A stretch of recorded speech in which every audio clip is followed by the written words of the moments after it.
Oke, bismillahirrahmanirrahim. Assalamualaikum warahmatullahi wabarakatuh. Kembali lagi di video saya di mata kuliah Manajemen Supervisi. Dan kali ini tak terasa sudah masuk ke pertemuan ke-5.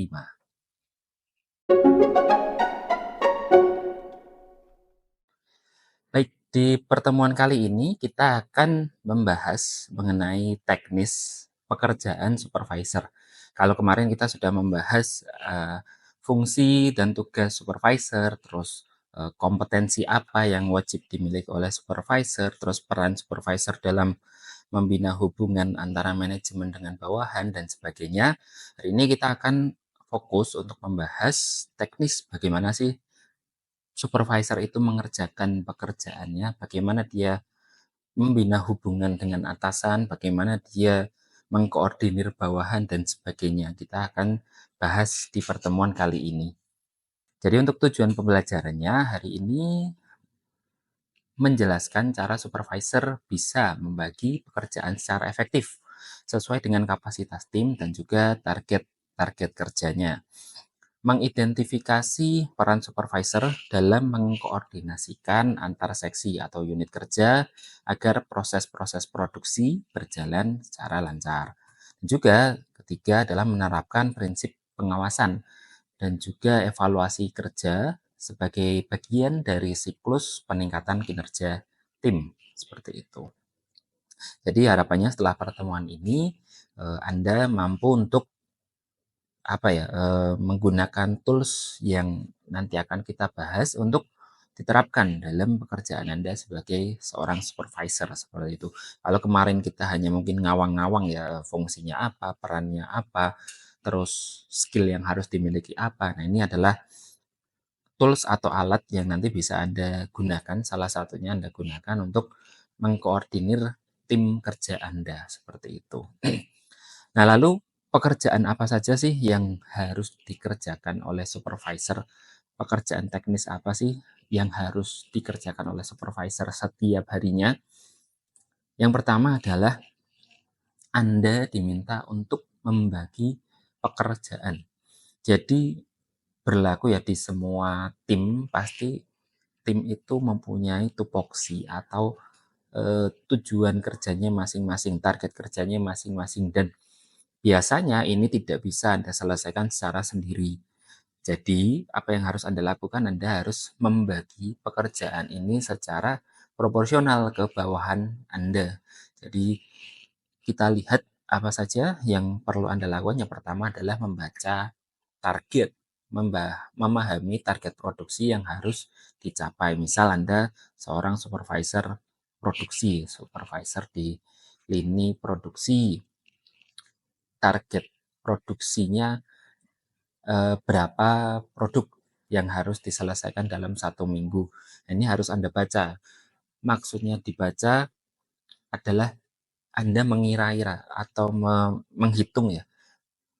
Ketika target itu diberikan kepada Anda, ini eh, feasible nggak sih? Atau ini mungkin untuk dilakukan nggak sih? Target dalam seminggu produksi 1.000 kursi, padahal kapasitas harian aja cuma 10 kursi. Berarti kan ini adalah target yang impossible seperti itu. Jadi ketika Anda diberikan target atau KPI oleh perusahaan, Anda harus membaca target ini dan menyesuaikannya dengan kapasitas produksi yang Anda miliki. Jumlah pegawai sekian, jumlah mesin sekian, waktu kerja sekian, targetnya seperti ini. Mampu nggak Anda selesaikan seperti itu? Ya istilahnya kayak kalau Anda punya usaha catering ya, tiba-tiba dipesani nasi dus untuk program MBG misalkan, nasi dus 100 porsi, padahal Anda biasanya hanya menyediakan tiap harinya 5 sampai 10 porsi kan ya.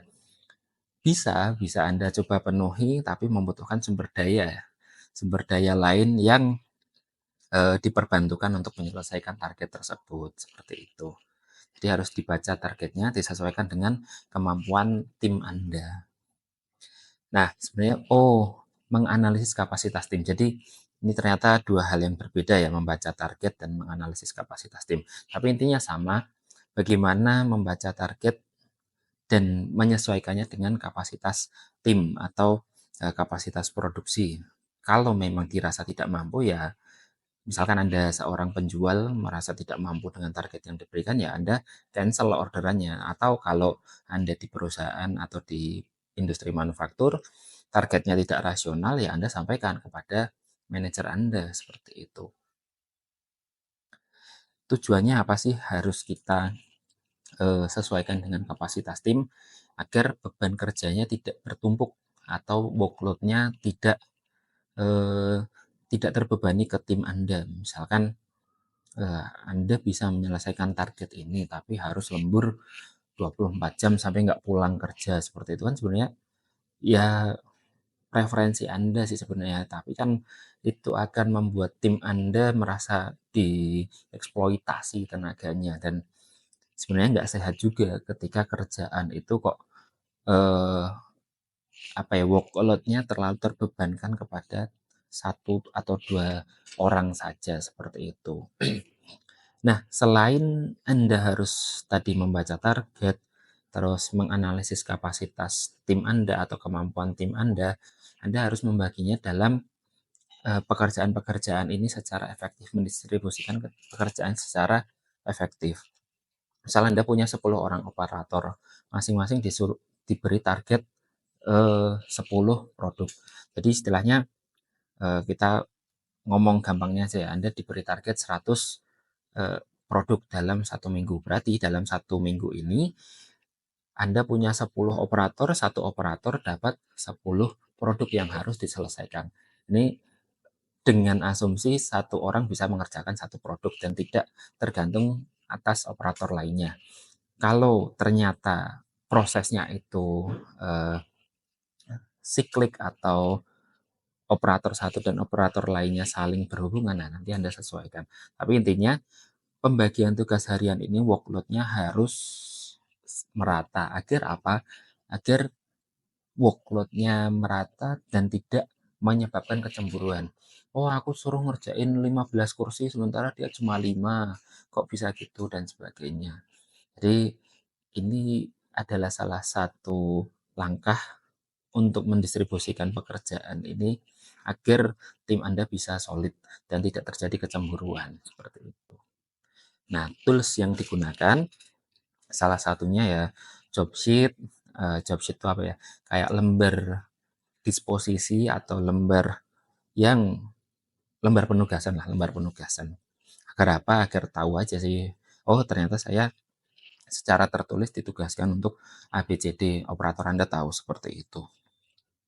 Target list juga perlu disampaikan atau perlu ditempelkan jadi papan atau apa, disampaikan kepada operator ya agar operator tahu lah targetnya, dan juga sebenarnya progres ini harus ditempelkan juga sih di sebelah target. Jadi target terus progres itu harus berdekatan agar tahu, oh ternyata target yang harus saya penuhi tinggal sedikit lagi, target yang penuhi saya masih jauh, harus uh, effort lagi untuk mengejar target dan sebagainya. Pekerjaan yang kedua, Anda sebagai supervisor ya, koordinasi antar seksi. Nah, ini misalkan Anda tidak membawahi operator langsung, tapi membawahi beberapa regu atau beberapa seksi. Jadi bisa jadi Anda supervisor produksi, seksi ini bertugas untuk komponen A, seksi ini untuk komponen B, dan sebagainya. Seperti itu. Pekerjaannya sama, terkait dengan konstruksi, tapi karena produknya berbeda, jadi dibagi beberapa seksi. Tujuannya apa? Agar masing-masing seksi ini fokus pada produknya masing-masing. Apa itu seksi atau unit kerja di industri? Nah, misalkan pemotongan, perakitan, atau finishing. Nah, biasanya sih seksi ini lebih kecil lagi ya daripada ini. Jadi lebih kepada eh, seksi itu lebih kepada bagian komponen atau produk lah, produk. Jadi satu seksi mengerjakan satu produk, satu seksi mengerjakan produk yang lain dan sebagainya. Atau kalau ternyata masing-masing produk itu punya common parts atau bagian-bagian yang bisa dipakai bersama-sama, seksi 1 mengurusi komponen kaki, seksi 2 ambalan, seksi 3 top label dan sebagainya. Jadi dalam satu divisi konstruksi itu ada beberapa seksi. Nah, setiap seksi memiliki peran spesifik dalam alur produksi. Jadi, setiap seksinya punya tugasnya masing-masing, entah itu bagi antar komponen atau antar produk. Itu nanti tergantung dari perusahaan penyesuaiannya seperti apa. Nah, supervisor di sini adalah sebagai penghubung antar seksi untuk alur produksi yang lancar ya. Jadi seksi antar seksi komponen A, komponen B dan sebagainya, kita mau mengassembly satu buah produk, komponennya ada A, B, C, D, E. Ternyata komponen E ini belum selesai dikerjakan, kan jadi nggak bisa diassembly. Nah, ini komponen E ini, keterlambatan di komponen E ini menyebabkan bottleneck atau komponen tidak bisa lanjut ke divisi selanjutnya atau divisi perakitan seperti itu. Jadi ya di sini supervisor harus turun tangan. Kenapa yang E belum selesai sendiri padahal yang A, B, C, D sudah selesai, kenapa yang E belum selesai? Nah, ini bisa jadi memang pekerjaan seksinya itu yang lambat atau beban kerjanya yang terlalu berat atau prosesnya yang terlalu lama. Jadi perlu dilakukan time study ya di ketika kok ada yang menyebabkan bottleneck seperti ini. Selanjutnya pekerjaannya adalah mengawasi pekerjaan. Jadi seorang supervisor ditugaskan untuk mengawasi pekerjaan yang dilakukan oleh bawahan Anda. Beberapa cara untuk mengawasi pekerjaan, yang pertama adalah ya jelas observasi langsung atau Anda turun ke lantai produksi untuk mengamati proses kerja bawahan Anda secara langsung di lapangan. Bisa juga Anda melakukan random check. Random check ini misalkan Anda punya 10 operator, Anda cek satu atau dua atau maksimal 3 untuk melihat proses kerja mereka. Di hari berikutnya Anda cek yang operator lainnya untuk mengecek proses produksi. Jadi nggak harus Anda mengecek satu-satu, memastikan semuanya selesai itu enggak. Jadi bisa dilakukan dengan random check. Jadi hanya satu atau dua orang maksimal 3 yang atau 3 seksi yang Anda perlu observasi secara langsung. Secara kan tugas seorang supervisor ada banyak, jadi nggak mungkin dalam satu hari Anda hanya mengamati atau mengawasi pekerjaan satu dua orang saja. Selanjutnya adalah mengecek hasil sementara. Kalau tadi kita melihat prosesnya, cek hasil sementaranya adalah mengecek output atau produknya. Bisa jadi dari segi kualitinya atau dari segi jumlahnya, tapi biasanya kalau supervisor produksi mengecek dari jumlahnya. Karena apa? Karena dikejar target itu tadi ya, dikejar target itu tadi.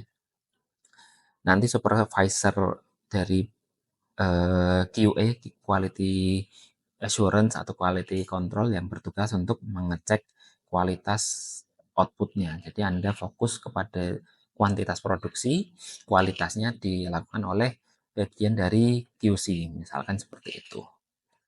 Selanjutnya adalah melakukan tanya jawab dengan operator. Nah, pengawasan ini bukan hanya untuk mengawasi kinerja operator, tapi juga untuk menerima feedback dari mereka. Misalkan Anda mengecek, oh ini kok hasilnya tidak sesuai target atau kurang jauh dari target.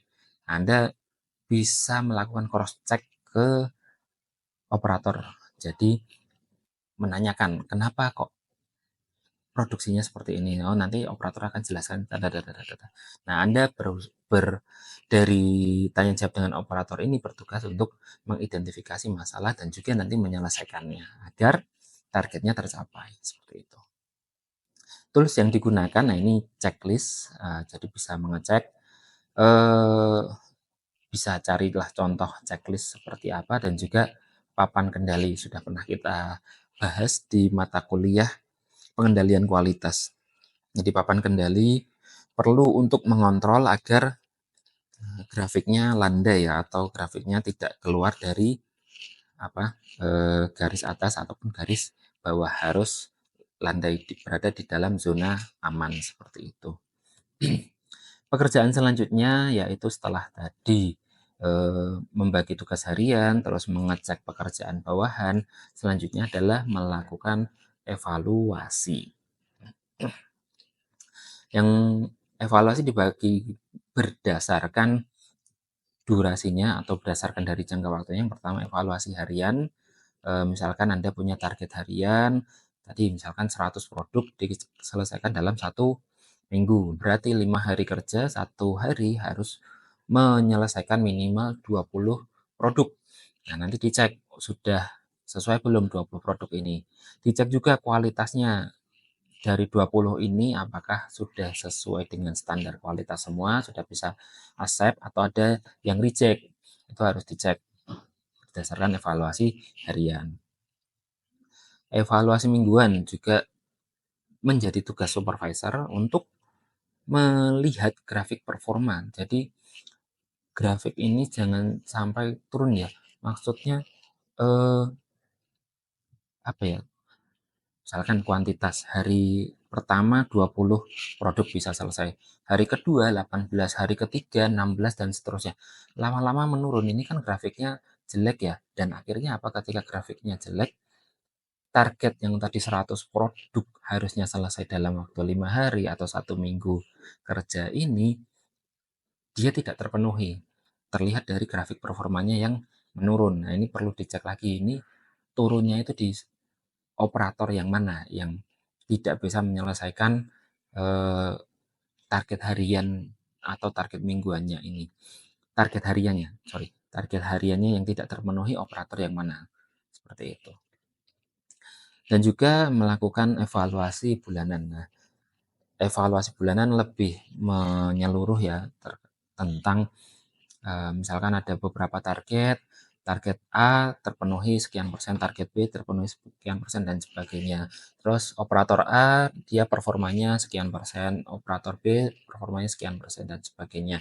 Nah, ini nanti juga menjadi tugas Anda untuk melakukan evaluasi dan memberikan report kepada manajemen untuk melakukan apa misalkan pengembangan kompetensi atau reward and punishment dan sebagainya sebagai acuan mereka dalam membuat kebijakan untuk bulan berikutnya. Nah, tools yang biasa digunakan ya biasa laporan kerja, analisis penyimpangan. Ini ya biasalah laporan kerja yang biasa dilaporkan kayak di Politeknik kan sebenarnya ada laporan kerja juga ya, ada worksheet ketika Anda praktikum itu bisa sebenarnya digunakan dalam melakukan evaluasi pekerjaan harian atau mingguan ataupun bulanan seperti itu. Nah, kita akan masuk ke dalam tools yang digunakan atau metode yang biasa digunakan oleh supervisor dalam mensupervisi, yaitu tools bernama PDCA. Apa itu PDCA? Yang P itu adalah plan atau merencanakan, membuat rencana. D atau do artinya adalah melakukan rencana. C, kontrol, berarti mengawasi. Sebenarnya sama seperti yang sudah kita bahas sebelumnya mengenai pekerjaan-pekerjaan supervisor ini. PDCA lebih kepada membagi proses atau tahapan pekerjaan supervisor ini ke dalam 4 tahap seperti itu. Nah, kita lihat ya. Yang pertama plan atau planning, dia adalah menyusun rencana kerja harian. Tadi kan sempat kita bahas juga pekerjaan supervisor, salah satunya adalah merencanakan, membaca target, dan juga membagi dalam tugas harian. Nah, ini masuk ke dalam tahap tahap planning, membagi tugas harian dan sebagainya itu masuk ke dalam tahap planning. Termasuk apa? Termasuk dalam mengidentifikasi masalah. Itu juga masuk ke dalam tahap planning ini. Identifikasi masalah.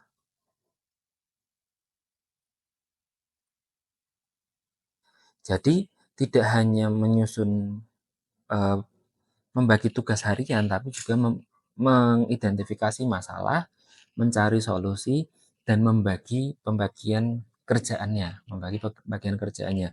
Ini masuk ke dalam tahap planning.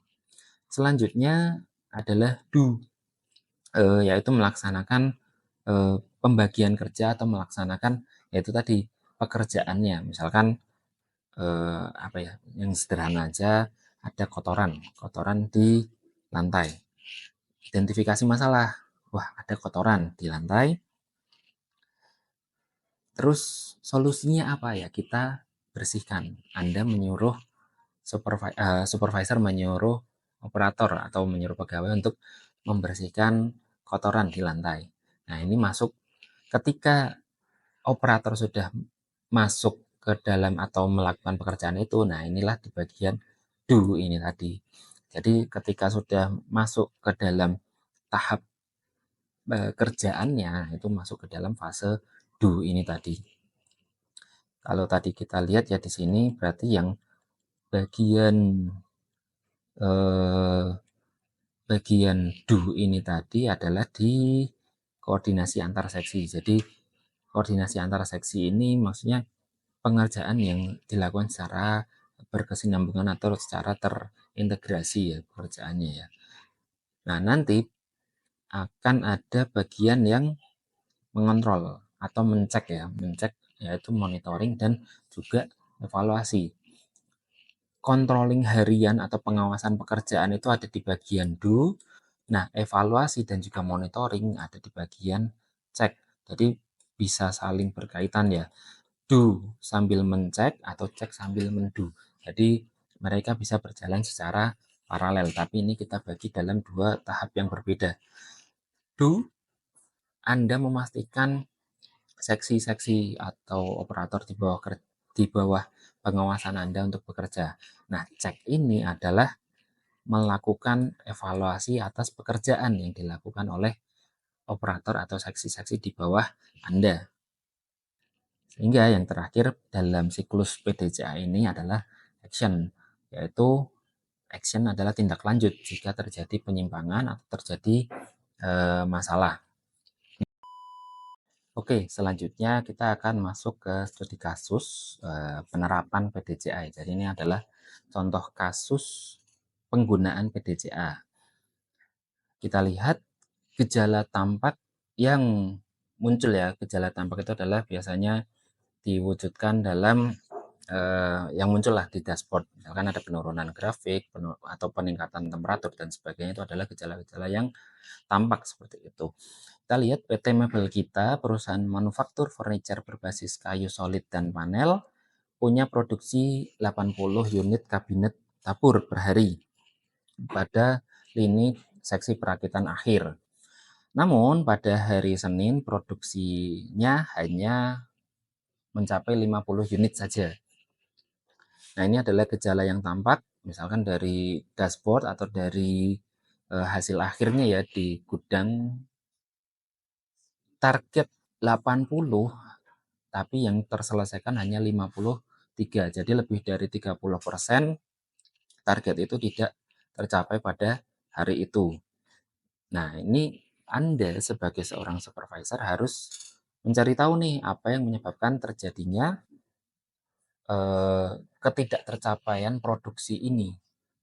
Kalau dulu di pengendalian kualitas kita pernah bahas yang menyebabkan atau yang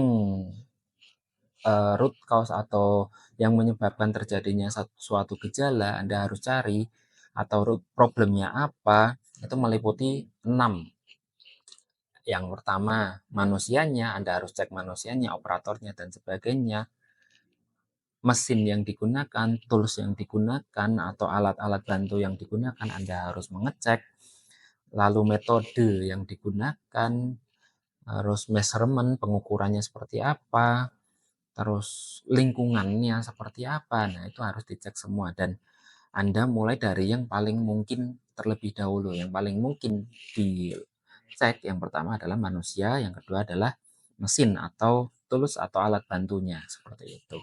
Nah, kita lihat setelah Anda melakukan identifikasi ternyata muncul problem, ketahuan nih problemnya, ternyata ada 2 pekerja baru di lini perakitan ini yang mana ternyata belum menguasai SOP pemasangan engsel dan rel laci.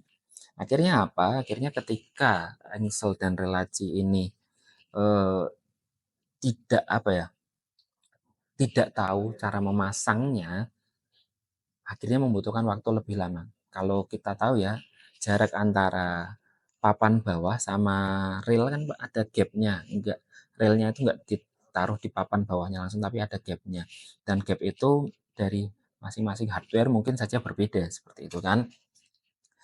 SOP-nya harus ngerti dulu baru bisa memasang itu, karena kalau gapnya ini terlalu lebar atau terlalu kecil bisa jadi laci, misalkan ini kabinet, lacinya itu bisa pintunya lebih ke atas atau dia pintunya lebih ke bawah, jadi tidak rata.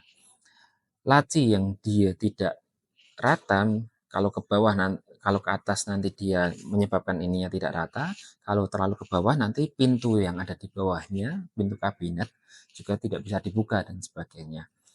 Nah, akhirnya ketika pemasangan engsel dan rel laci ini belum bisa memasangnya, akhirnya waktu yang dibutuhkan untuk memasangnya menjadi lebih lama dan beberapa unit harus diulang karena ada kesalahan pemasangan tadi.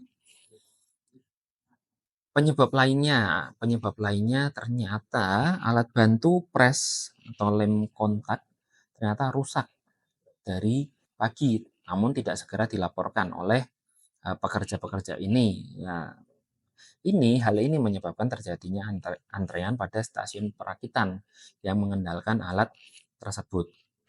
Jadi selain tadi ada masalah dengan man-nya atau manusianya, ternyata ada masalah juga dengan mesinnya atau toolsnya.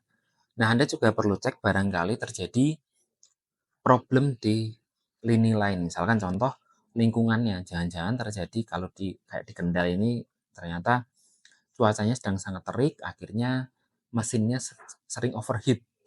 Mesin sering overheat menyebabkan dia harus dimatikan dulu untuk menunggu mesinnya dingin. Jadi ketika dingin dia baru dinyalakan lagi dan sebagainya. Karena kalau tidak nanti bisa motornya terbakar, seperti itu kan.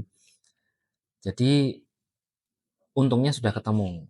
Anda mengecek manusianya, Anda mengecek mesinnya, ternyata masalahnya hanya ada dua ini, seperti itu. Kita lihat lagi bagaimana implementasi PDCA kita terapkan pada problem ini ya.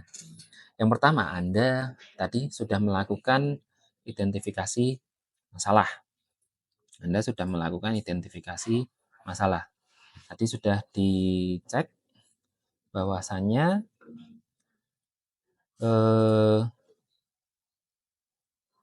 masalahnya ternyata ada pada pegawai yang tidak memahami SOP pemasangan rel dan engsel laci. Kalau di fishbone diagram kan dicek ya, masalah ini disebabkan oleh apa, ini disebabkan oleh apa, dan sebagainya. Kita lihat, kita coba runutkan. Terjadi penurunan produksi disebabkan ada pegawai yang tidak paham SOP sehingga menyebabkan terjadi penurunan produksi karena banyak terjadi kesalahan atau pengulangan. Kenapa terjadi banyak kesalahan atau pengulangan? Karena ada pegawai yang tidak paham SOP pemasangan rel laci tadi. Kenapa tidak paham? Karena belum ada pelatihannya, misalkan tidak ada pelatihannya. Jadi HRD barusan rekrut terus langsung ditaruh di lini produksi, akhirnya belum punya ilmu apa-apa, langsung disuruh bergabung di proses produksi. Nah, ini menyebabkan terjadinya tadi penurunan produksi dan juga penurunan kualitas produksi itu tadi. Nah, ini salah satu identifikasi masalah. Nah, masalah lainnya adalah tidak adanya sistem pelaporan. Jadi, selain karena tidak ada pelatihan yang menyebabkan operator tadi kurang mahir, ternyata alat yang rusak tadi juga tidak dilaporkan. Bukan karena tidak mau melaporkan, tapi karena tidak ada sistem pelaporannya ternyata. Tidak ada sistem pelaporannya. Misalkan seperti itu. Karena tidak ada sistem pelaporan, jadinya tidak dilaporkan. Nah, akhirnya setelah ketemu nih akar masalahnya nih ya, Anda melakukan yang namanya rencana perbaikan. Rencana perbaikan ini, misalkan contoh ya, rencana perbaikan ini adalah hal yang harus Anda lakukan untuk menanggulangi masalah penyebab gejala tadi. Misalkan terjadi penurunan produksi, penyebabnya A, B, C, D. Anda harus menyelesaikan masalah ini dengan tujuan untuk agar produksinya naik dan targetnya tercapai. Yang pertama, misalkan contoh mengadakan pelatihan langsung kepada pegawai baru ini, misalkan 3 hari atau 1 minggu, sampai mereka siap dengan siap memasang relasi itu tadi.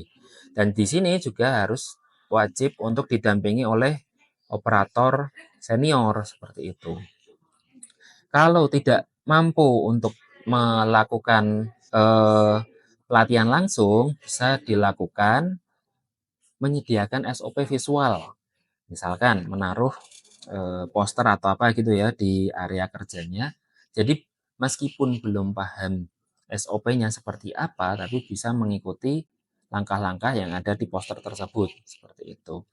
Nah, selanjutnya itu untuk menyelesaikan masalah 2 pegawai yang kurang mahir tadi. Nah, untuk masalah yang tidak adanya sistem pelaporan tadi, nah harus ditetapkan nih sistem pelaporannya menggunakan apa ya, minimal menggunakan WhatsApp lah atau Google Form lah, agar teknisi atau divisi maintenance tuh tahu kalau ada peralatan yang rusak dan bisa segera dibenahi seperti itu. Selanjutnya yaitu adalah do untuk pembagian tugas atau untuk menjalankan rencana perbaikan-perbaikan yang Anda tetapkan tadi. Jadi yang pertama, nah, briefing pagi pada operator baru tadi, kamu sekarang jangan gabung produksi dulu. Kamu ikutin pelatihan, kamu ditemenin oleh operator senior dan sebagainya. Itu solusi pertama. Atau solusi kedua tadi ya, kamu jangan ikut kerja. Kamu kalau mau kerja ini diikutin poster ini. Jadi minimal meskipun tidak ada pelatihan kerja, pegawai ini tahu langkah-langkah untuk memasang relasi tadi atau assembly instruction-nya lah, AI-nya lah seperti itu. Yang kedua adalah melakukan penggantian alat. Nah, ini solusi instan ya sebenarnya, penggantian alat. Tadi ada alat yang rusak, diganti segera agar bisa digunakan. Entah diambilkan dari divisi lain atau diambilkan dari gudang atau malah beli baru saat itu juga. Jadi sebisa mungkin, sesegera mungkin agar produksi bisa berjalan. Yang selanjutnya adalah melakukan laporan kerusakan. Setelah alatnya tadi diganti, nah alat yang rusak segera dilakukan maintenance agar nanti bisa untuk cadangan lah, untuk cadangan di kemudian hari atau digunakan di divisi lain seperti itu. Nah, yang selanjutnya melakukan ini ya, evaluasi hasil kerja. Jadi setelah tadi kan hari Senin kelihatan penurunan produksi, harusnya 80, target 80, ternyata hanya 53. Lalu Selasa, Rabu, Kamis, Jumat dilakukan pelatihan pada pegawai ini. Nah, hari Senin minggu depannya dilakukan pengecekan hasil kerjanya. Apakah akan sama dengan minggu lalu yang hanya 53 atau ada perubahan? Misal di hari Senin minggu berikutnya produksinya bukan 53 tapi 67. Hari Selasanya produksinya meningkat 71. Hari berikutnya menjadi 80. Nah, kalau kita lihat meskipun setelah pelatihan tidak langsung terpenuhi targetnya, tapi secara grafik dia naik ya, dia naik. Jadi sebenarnya no problem, yang penting ada progres kenaikan. Yang jadi masalah adalah ketika grafiknya turun. Hari Senin yang sebelumnya 53 ternyata hari Senin minggu selanjutnya hanya terproduksi 40 atau malah mungkin 30. Nah, ini berarti yang menyebabkan bukan kita telah salah dalam melakukan rencana perbaikan atau kita telah salah dalam mengidentifikasi masalah. Jangan-jangan masalahnya bukan manusia, bukan juga mesinnya, seperti itu. Jadi memang harus dicek.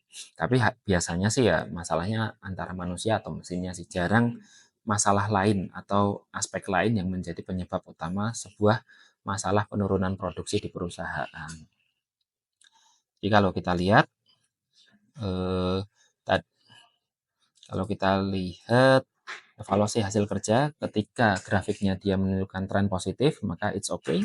Tapi ketika menurunkan trennya menurun, maka kita harus cek lagi ke sini. Jadi akan berulang-ulang terus, seperti ini. Yang selanjutnya adalah eh, mencari feedback atau mendapati feedback dari dua pegawai yang kita berikan pelatihan tadi. Seperti apa sih feedbacknya? Apakah ada masukan atau seperti apa? Itu penting buat kita. Nah, selanjutnya adalah act atau menetapkan, ya salah satunya adalah menetapkan SOP. Act ini apa? Agar masalah yang tadi pegawai tidak mahir, kerusakan yang tidak dilaporkan itu tidak terjadi di kemudian hari. Maka perlu dilakukan yang namanya penetapan SOP. Penetapan SOP agar di kemudian hari kesalahan yang sama tidak terulangi lagi. Nah, juga kita perlu untuk meng-arrange job desk. Nah, misalkan eh, job desk-nya atau SOP-nya sebelum memulai pekerjaan, sebelum memulai proses produksi, wajib mengecek alat terlebih dahulu. Jadi tidak terjadi kerusakan di tengah jalan. Karena pasti alat yang rusak itu akan ketahuan. Oh, ini pisaunya kurang tajam. Oh, ini ketika dinyalakan sebentar sudah panas dan sebagainya. Mesin itu akan memberikan tanda-tandanya.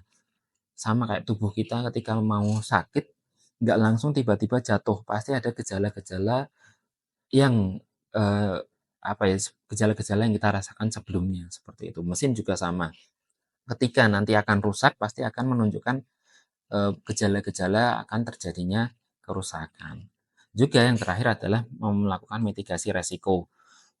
Kalau kita menggunakan alatnya urgent, ya kita spare lah, kita punya cadangannya lah. Sehingga ketika alat, misalkan bur tangan atau alat pahat dan sebagainya itu rusak, kita punya spare.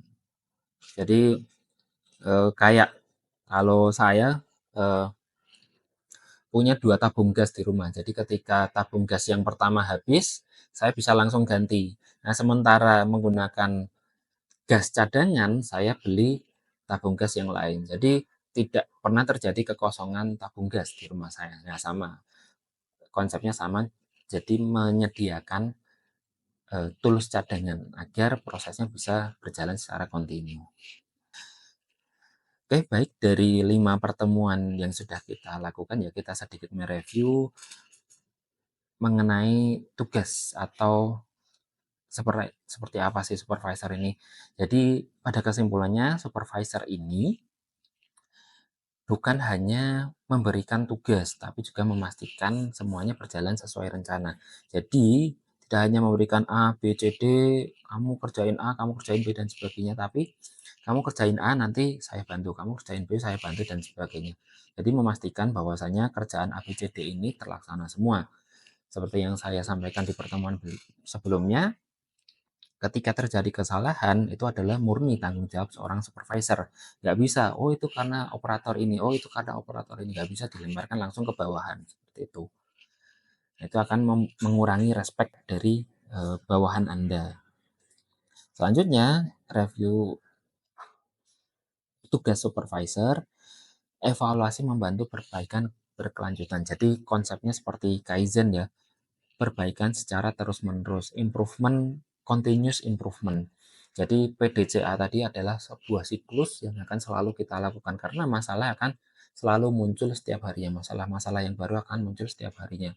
Satu masalah selesai, kembali ke masalah selanjutnya, kembali ke masalah yang lain, itu tidak akan ada habisnya. Jadi PDCA ini berfungsi untuk nantinya membantu kita memetakan permasalahan-permasalahan ini agar selesai satu persatu. Seperti itu.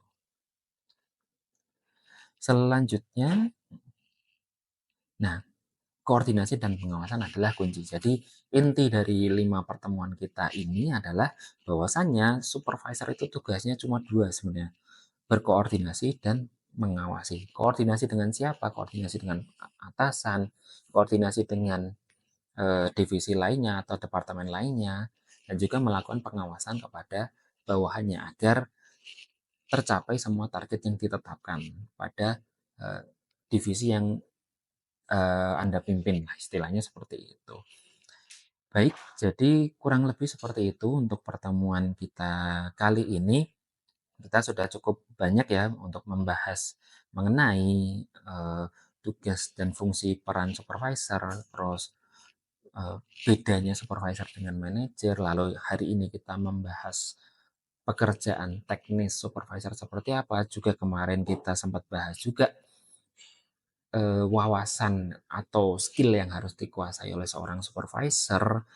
Jadi semua itu harapannya nanti bisa membantu Anda ketika Anda diberi pekerjaan atau diangkat menjadi seorang supervisor di perusahaan seperti itu. Baik, itu untuk pertemuan kita kali ini. Kita cukupkan sekian. Apabila ada pertanyaan atau komentar, silakan tuliskan saja di kolom komentar atau melalui email saya atau WhatsApp juga boleh. Jangan lupa tugas dan kuisnya dikerjakan agar mendongkrak nilai ya. Jangan sampai mata kuliah seperti ini kok nilainya nggak baik ya. Udah kuliahnya online, kehadiran 100%, maksud nilainya nggak baik kan ya, nggak pas lah.